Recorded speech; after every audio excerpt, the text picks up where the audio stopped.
Welcome to Hospice Explained. This podcast is intended as an educational aid and is only a resource to begin to understand the end-of-life season. It is not intended to be a substitute for professional medical advice, diagnosis, or treatment. Please always seek advice from your physician or qualified members of your healthcare team with any questions regarding a medical condition. Hello and welcome to Hospice Explained, episode number 96. I am your host, Marie Betcher, RN. On this episode, I am interviewing Denise. Denise began supporting family caregivers in 1990, launching one of the first online caregiving communities in 1996. Denise helped both her parents until their deaths. Denise now develops and delivers training programs for the workplace and for individuals who want to coach or assist family caregivers. More than 400 individuals from 8 countries have enrolled in her training programs offered through her company, the Caregiving Years Training Academy. Denise is also the author of 13 books that provide insight, comfort, and hope to those who care, including the Caregiving Guide, now in its 10th edition. The Caregiving Guide helps those navigating the complexities of caregiving by offering empathetic support and actionable strategies for maintaining one's well-being while caring for others. And listeners, I also want to mention Hospice Explain has 3 affiliates. If you use one of the links, Hospice Explain will get a small commission. So please and thank you. I have an affiliate with the Death Deck and the EOL Deck, helping you to start conversations that matter. And Casey Gaconio has opened a Death Doula School, a comprehensive program that will empower you to make a profound difference. DNA is Love has a customized menu of DNA-filled products for your loved ones and pets. DNA is Love is offering Hospice Explained listeners a 5% discount. Thanks for listening. Welcome Denise Brown to Hospice Explained. Denise is going to tell us all about herself and what she does. Marie, it is so wonderful to be with you, and thank you for all you do. It's great work. Thank you. I support family caregivers, and I started supporting them in 1990. Was just really fascinated by their stories. I'm a writer. And because of the stories of caregiving, I have been just drawn to serving family caregivers. And in 1995, I decided to start a small business to help them, then launched one of the very first online caregiving communities in 1996, and then just continued to help and support them in ways that I could think of, which included chat rooms, conferences, workshops, support groups. And it really just took hold of my heart. And I managed the online community for 24 years and sold that part of my business to really focus on creating opportunities for family caregivers and former family caregivers. And that includes training, leadership development, opportunities in the media, opportunities to present at conferences, and really opportunities to think about ourselves differently because of our personal caregiving experience. I so appreciate what you're doing. It's invaluable. Honestly, it's just invaluable work. Denise, you are an absolute pioneer in this field, and what a blessing you must be to so many people. Denise, why don't you tell us the basics about personal caregiving and what you've learned over the years? What's interesting is once I launched my online community, I gained greater insights into our perspectives of our experience. And I also gained an insight into what it is that we want and need to feel better. Interestingly enough, one of my first engaged visitor with my online community sent me an email and said, I want to connect to others. Can't you figure out a way to connect us? And I thought, can't I figure out a way to connect them? I thought, well, I figured out how to launch a website. I can figure out how to connect people. So we actually did it a very basic way. I kept track of email addresses. We replied all, and that's how we connected. And then I learned about other technology, and that just built into chat rooms and support groups. That was one of the biggest insights was we want to connect to another in a similar situation. And then I understood what impact means during our caregiving experience. What I mean by that is we want to connect to someone who's impacted in the same way. And I think initially we think impact is around connecting to someone whose family member has a similar disease process and disease path. And sometimes it's a different impact. So we had a chat that ran 3 times a day where members regularly checked in to see how others were doing. We had a new member join. I was connecting with her to help her get acclimated to the website. And she said, please connect me to someone who's caring for a spouse who has colon cancer, stage 4. And I said, absolutely, I'll do my best. Why don't you, in the meantime, just pop into our chat room and meet some of the other members? Just so happened that another member who cares for her husband who has dementia was in the chat room. And they connected over the fact that they had to stop traveling in their RVs. That's what they gave up because of caregiving. That was their connection. We think about it again as connecting over a disease state, but oftentimes it's connecting over what has changed, what have you lost, what has been an adjustment. And to see the two of them, complete strangers, 5 minutes earlier, have this deep conversation about what it was like when they each sold their RVs, what it was like when they changed the garage because they sold the RVs, and what their last trips were like, and what led to the decision that we have to give up the RVs. I think that's profound, honestly. That is so profound because what you're doing is you're telling me that people are connecting because of a grief. Yes, yes, yes. In 1997, I had the website up for a year and a half, and I was getting similar questions from visitors to the website. The questions really were, why me? Why now? What now? And I thought, what's the answer that I could create that will help anyone?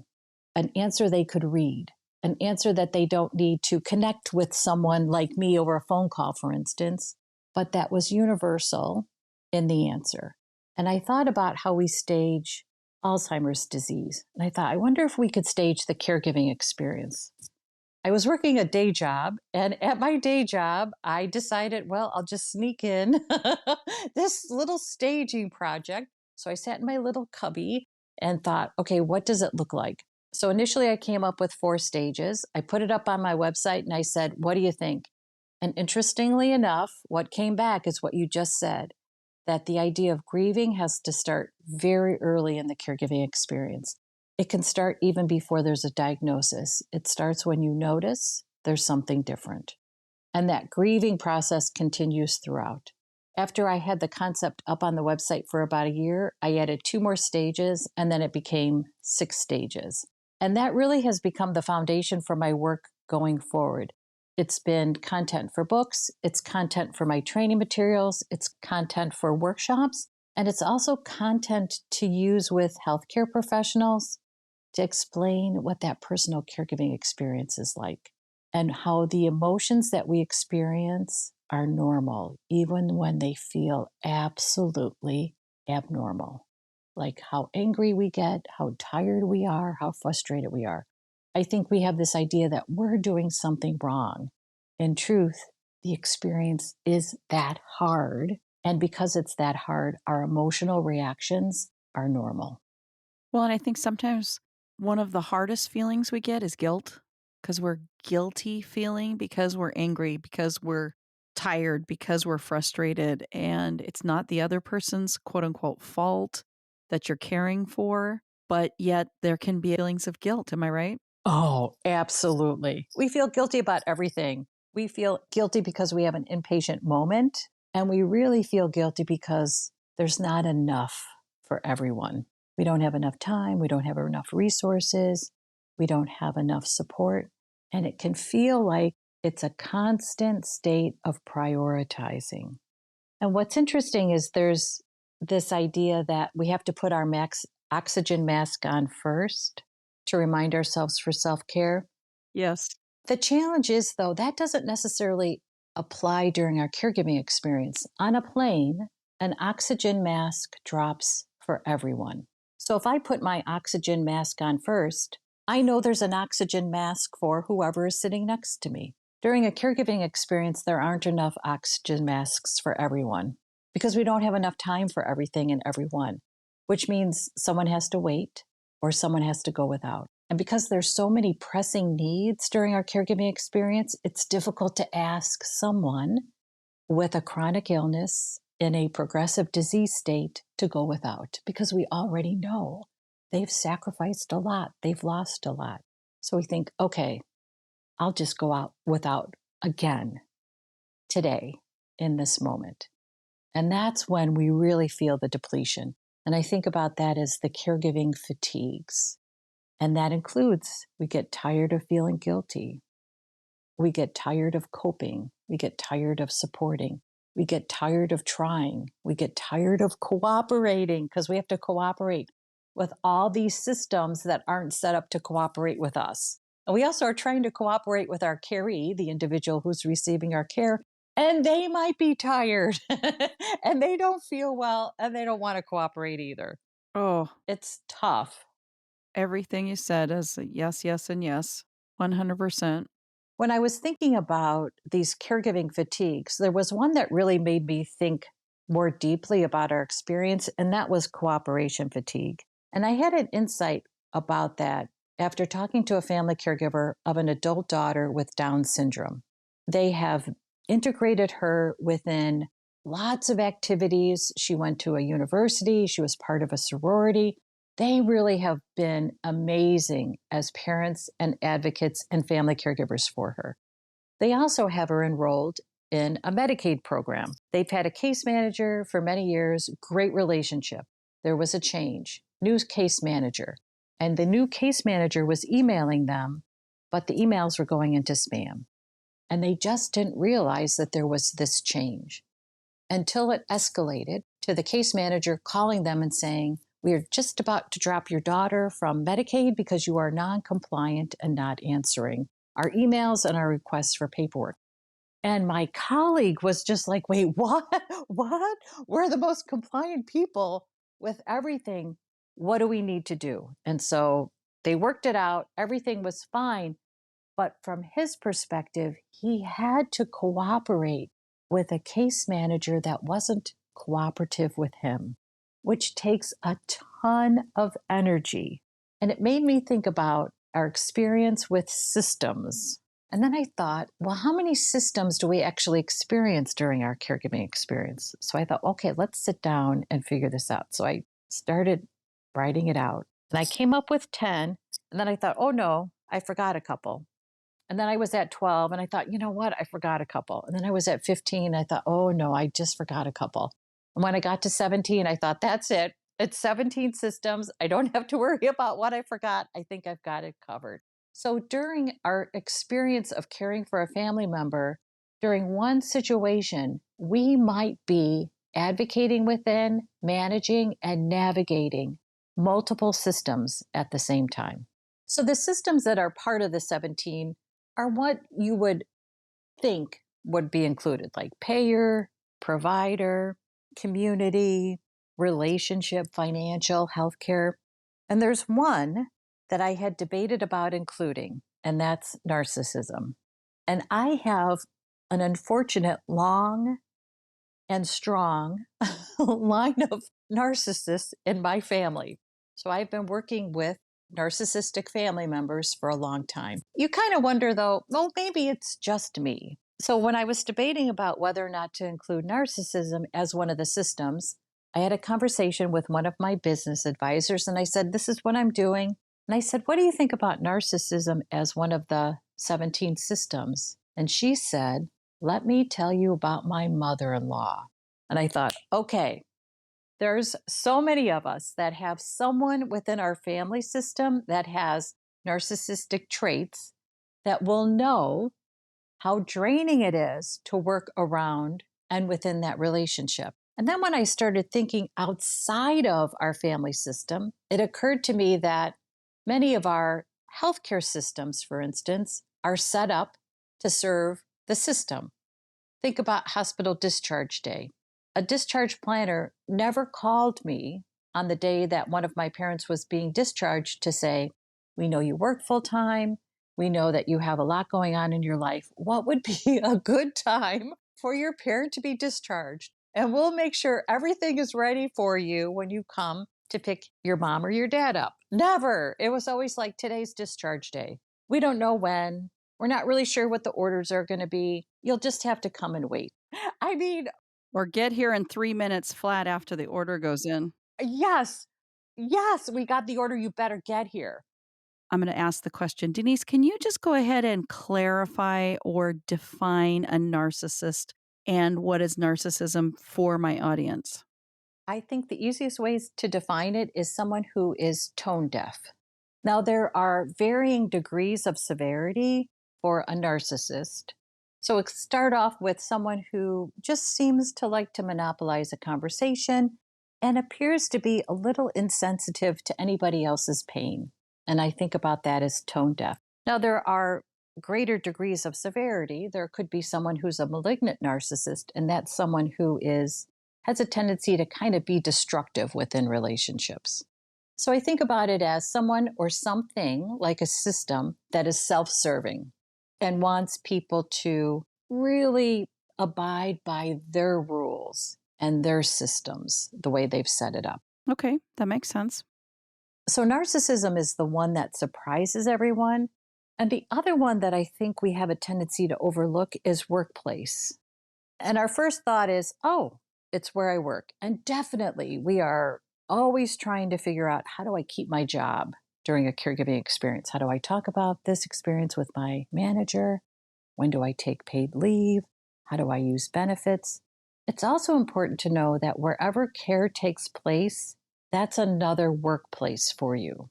It could be in your house. It could be at your caree's house.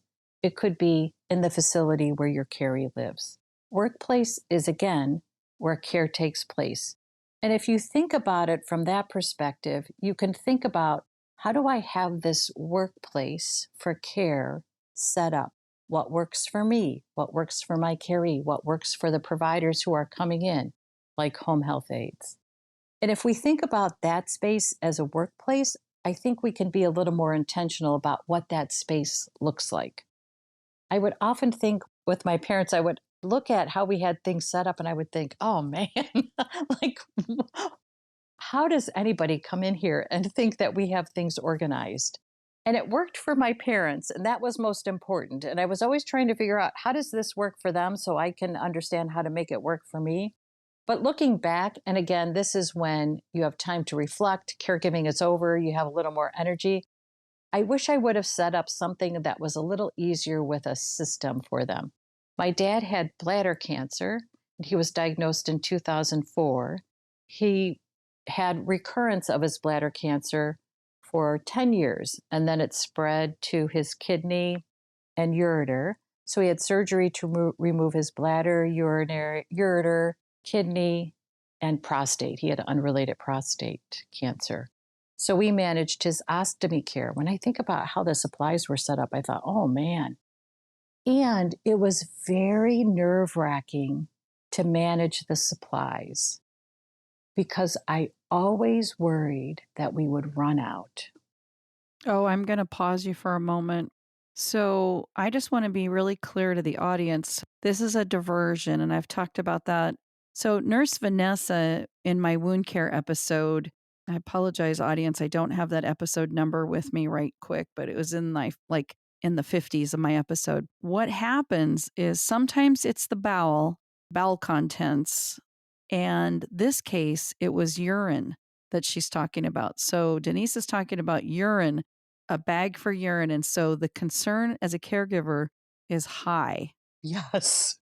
Liquid stool comes out of the ostomies oftentimes, sometimes soft stool, but the urine, did you have a lot of trouble keeping the bags attached to your dad? Oh, that could be another episode. Yeah. That could be another episode. I still remember my dad died 9 months ago, 8 months ago. I still have that fear of running out of supplies. It was so present. And if I had looked at his area where we provided ostomy care as a workplace, I probably would have organized the supplies to have like a yellow sticky note when there were maybe 3 weeks left or 2 weeks left that said order. And that way we would have had a little bit better of a system. No, that totally makes sense. Yes. You have to have a plan in place and you've got to pre-plan that you need it. And in hospice, I've talked about this multiple times. For example, your loved one on a Friday evening is going through pain medicine every, 4 hours, we'll say. That means 4 hours times 3 days. Do you have enough for Monday morning? You really need to plan ahead. Or even night shift to day shift. Do you only have 2 pills left? You have to think about this and plan ahead. And supplies are the exact same when you're going through them like that. You need to make a plan. Absolutely.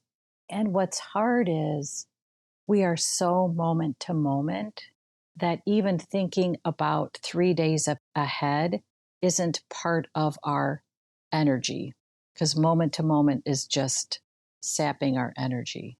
And I think about just some visual triggers like a little sticky note that could have been helpful. Oh, no, that's 100% realistic. And I think I really like what you're talking about too. I live and breathe it. I live and Hmm. breathe it, which I am not sure exactly why that is. I think it's because a caregiving experience requires strategizing. And I don't think we talk enough about it's about strategizing and prioritizing. And there's different ways to strategize and there's different ways to prioritize. I often have conversations with others who are a little new to the space of caregiving, personal caregiving, and they think it's all about hands on care. That's a piece of it. It's the emotional components and it's the planning and strategizing and prioritizing that just envelop our mind, that just constantly we're thinking, thinking, thinking. And I also think about how often we worry. We are worried. Like I worried about the supplies. Oh my gosh. Oh. And one of the things that helped me with the worries was remembering to plan. So I would remind myself every worry needs a plan. If I was worrying about something, I could think through, well, what's my plan to take care of this worry? And it could be that I call someone and ask for help. I Google, I decide to take a walk, I decide to go to bed, and that I'll feel better in the morning. It moved me. I didn't stay stuck and cemented in the worry. The planning started the action. And then I felt better. I didn't feel so flying in the wind without an anchor. And I think that's really hard to feel like, oh my gosh, I just am uncertain about this. I'm in the midst of something that's unknown. I'm worried about making a mistake. And I think we, as family caregivers, really worry that we're going to do something that will cause our Carrie's death. I used to often think, oh my gosh, I hope on my parents' death certificate it doesn't say cause of death, Denise Brown. I mean, you just kind of feel like, I'm not sure what I'm doing. And I just want to make sure I'm doing it right because I want them to have quality of life. I don't want to be the one that is their demise. That is such an important thing to stop and say that you weren't. The disease process, the cancer, whatever it was, that's what caused their death and demise. I have remembered this conversation. I can still hear this man's voice. They were doing hospice care for their second, I think, well, like their dad had died and now they were doing it for their mom. And they said something that was so profound to me. They said, well, I gave my dad, or whichever parent had died first, I gave him their last dose. And Oh, the way they said it, I knew this person had carried a weight of guilt. And I said, let's just stop right here. You did not cause their death by giving them medicine. You gave them pain relief. You gave them relief from anxiety, shortness of breath. You gave them rest in their disease process and death. You did not cause their death. And this just makes me emotional.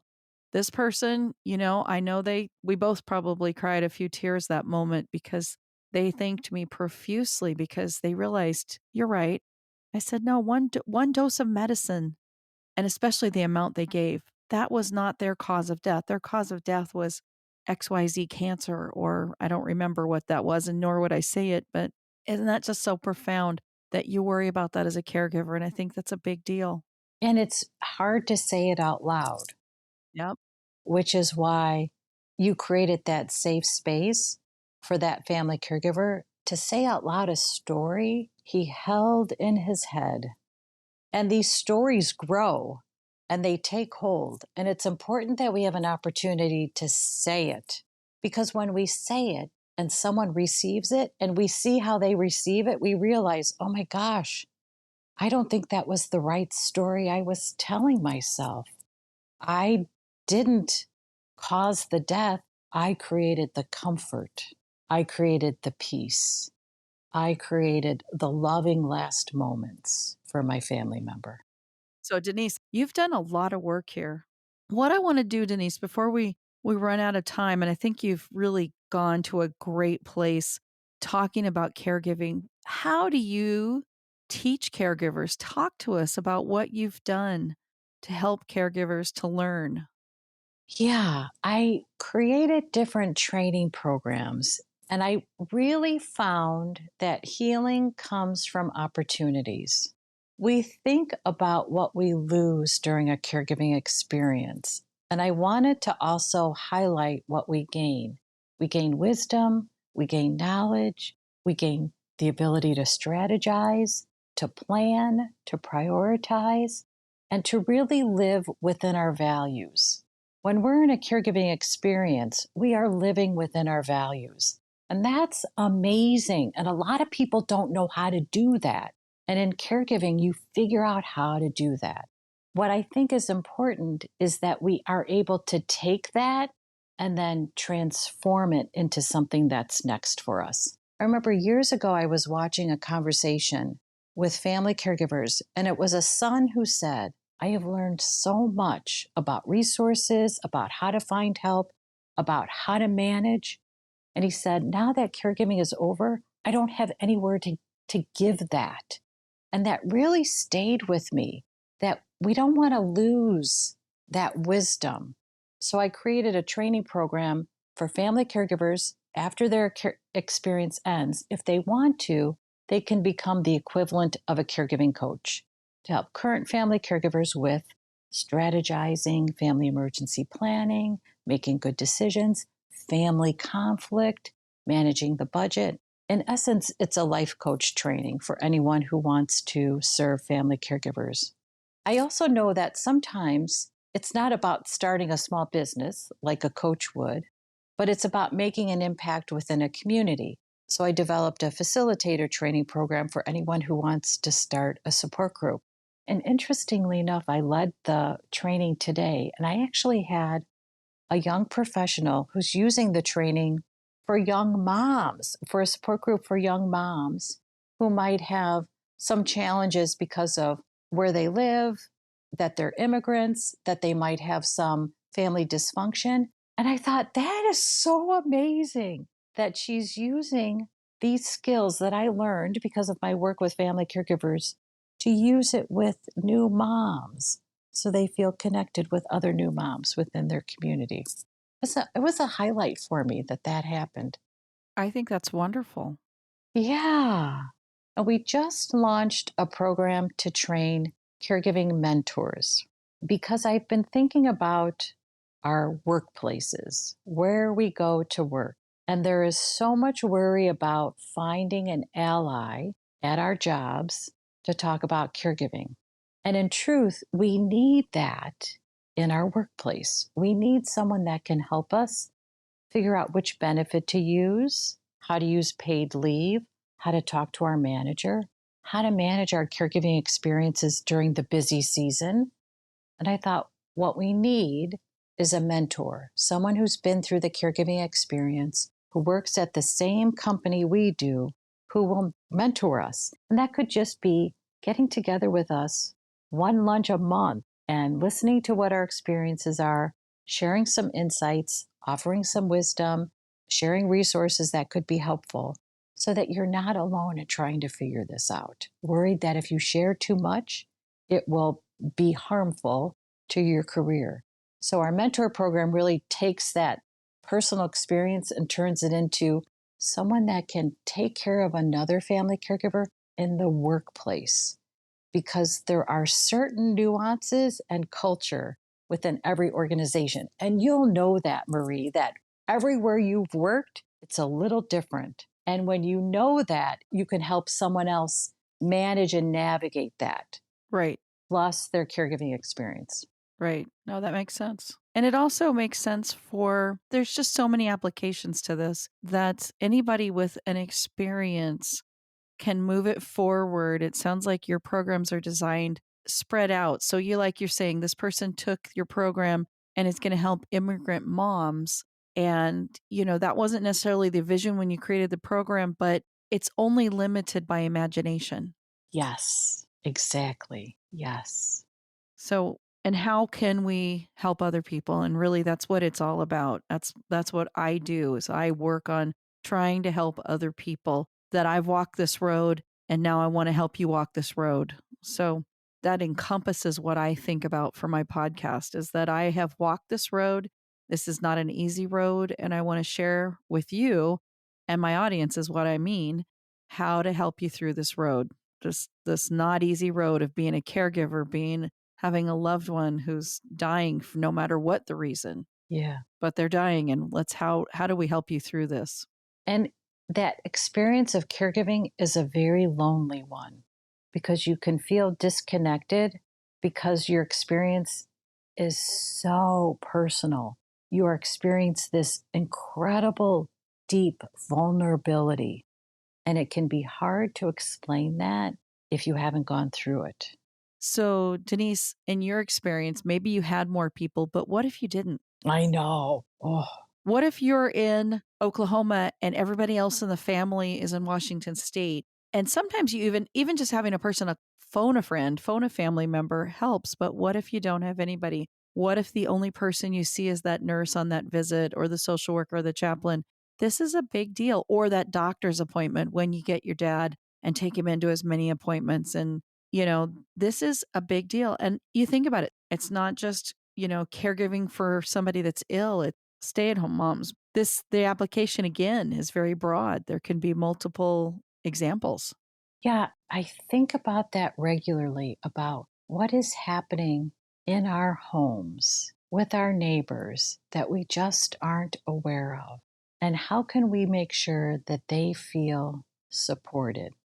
Even if they're not able to access the support all the time, just knowing help is available helps. And I think about what can we do within our neighborhoods to really make sure that anyone in a caregiving experience has an opportunity to feel heard and understood and feels connected to the community. Because we get disconnected so quickly by caregiving responsibilities, by caregiving worries, by finances and the worry about money. And what can we do so that regardless of where you live, you feel connected to people who understand and support you and want you to be well, want you to feel happiness, want you to feel like there's a future for you, that your well being matters. And I don't know the answer to that yet. I have been thinking about that, and I still am struggling to find that answer. So I think about the hospice model, which is, I think, where we want to go. And I think about hospice as being the end point, and we need to think about what's the beginning point. We do a free planning session for anyone who'd like to join us around how to manage after a family member's diagnosis, because that's the opportunity. When a family member is diagnosed, there's little support for the family and for the patient. So you get this news that turns your life upside down. And then you have to figure out how to share the news, who to tell, when to tell, what to tell. And you might have varying ideas and opinions about who gets to be told and when. A caree might want to hold the information because they're not ready. But the family caregiver might be getting calls from others saying, I noticed that something was going on with your mom at church. Is she okay? And then the family caregiver is thinking, well, what do I say? My mom has told me not to say anything. It's very complicated. And yet we don't really have a structure in place once there's a diagnosis. And interestingly enough, the structure becomes helpful at end of life. So you have to get to almost like feeling it's dire before you have the help that makes a difference. And is that really the model that we want?